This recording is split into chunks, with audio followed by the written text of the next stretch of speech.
রাজধানীতে চরমনের বিক্ষোভ মিছিল ঘিরে এই মুহূর্তে সতর্ক অবস্থানে রয়েছে আইন শৃঙ্খলা বাহিনী। দর্শক, আপনারা দেখতে পাচ্ছেন বাইতুল মোকাররমে জুমার নামাজ শেষ করেই কিন্তু চরমনাইয়ের যে নেতাকর্মীরা যারা রয়েছে তারা এই মুহূর্তে সমাবেশ করছে এবং কিছুক্ষণের মধ্যেই তারা একটি বিক্ষোভ মিছিল নিয়ে তারা বের হবেন।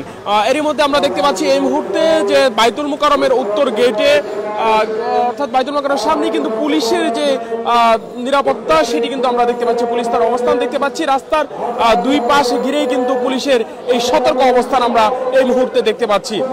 দর্শক, আপনারা জানেন যে গতকালকে চরমোনাই অর্থাৎ ইসলামী আন্দোলন বাংলাদেশের নায়েবে আমির তিনি কিন্তু একটি কর্মসূচি ঘোষণা করেছেন। আগামী ৩ জুলাই সারা দেশে তিনি কর্মসূচি ঘোষণা করেছেন। রাজধানীতে তিনি নতুন যে কর্মসূচি সেটি করার কথা রয়েছে। এর মধ্যে আজকে আবারও তারা বাইতুল মোকাররম থেকে তারা একটি বিক্ষোভ মিছিল নিয়ে তারা বের হওয়ার কথা রয়েছে। ভারত সহ বিভিন্ন ইস্যুতে তাদের আজকের এই বিক্ষোভ মিছিল, এই বিক্ষোভ মিছিলটি তারা কিছুক্ষণের মধ্যে এখান থেকে বের হওয়ার কথা রয়েছে। দর্শক, 3 দিনের কর্মসূচি ঘোষণা করে ইসলামী আন্দোলন বাংলাদেশের আমির মুফতি সৈয়দ মোহাম্মদ রেজাউল করিম তিনি গতকালকে এই কর্মসূচি ঘোষণা করেছেন।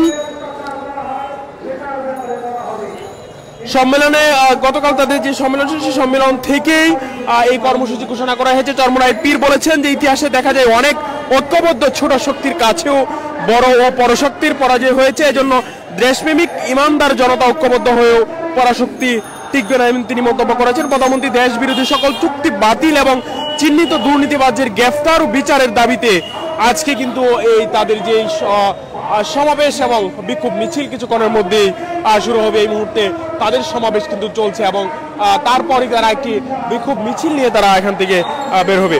চরমোনাই পীর জানিয়েছেন যে সরকারি আমলা প্রশাসনের কর্মচারী দুর্নীতি ও লুটপাটে জড়িয়ে পড়েছে। এই অবস্থা থেকে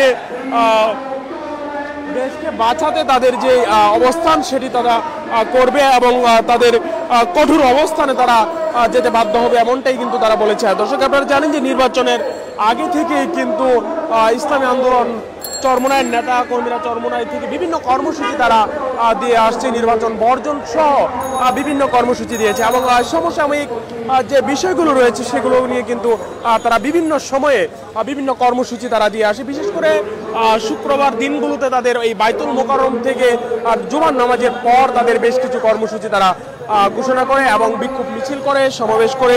আজকেও দুর্নীতিবাজদের বিরুদ্ধে, ভারতের সাথে চুক্তির বিরুদ্ধে তাদের আজকের এই যে সমাবেশ এবং সমাবেশ শেষে কিন্তু তারা একটি বিক্ষোভ মিছিল তারা এই বাইতুল মোকাররমের উত্তর গেট থেকে তারা বের করবে। এবং ইতিমধ্যে আপনারা দেখতে পাচ্ছেন যে তাদের যে এই কর্মসূচি অর্থাৎ চরমোনাইয়ের আজকের যে সমাবেশ এবং বিক্ষোভ মিছিল সেটি ঘিরে কিন্তু আইন শৃঙ্খলা বাহিনী যে সেটি নিরাপত্তা দিতে তাদের যে কঠোর অবস্থান সেটি কিন্তু আমরা এই মুহূর্তে দেখতে পাচ্ছি। আইন শৃঙ্খলা বাহিনীর পক্ষ থেকে বলা হচ্ছে যে কোনো প্রকার অস্থিতিশীল অবস্থা এড়াতে মূলত আইন শৃঙ্খলা বাহিনীর এই অবস্থান এবং কিছুক্ষণ পরেই কিন্তু চরমোনাইয়ের নেতাকর্মীরা বাইতুল মোকাররমের উত্তর গেট থেকে কিন্তু এই মিছিলটি বের করবে। এবং আপনারা জানেন যে গতকালকে কিন্তু চরমোনাইয়ের পীর তিনি ঘোষণা দিয়েছেন যে আগামী 3 জুলাই নতুন তাদের কর্মসূচি এবং ধারাবাহিক কর্মসূচি তারা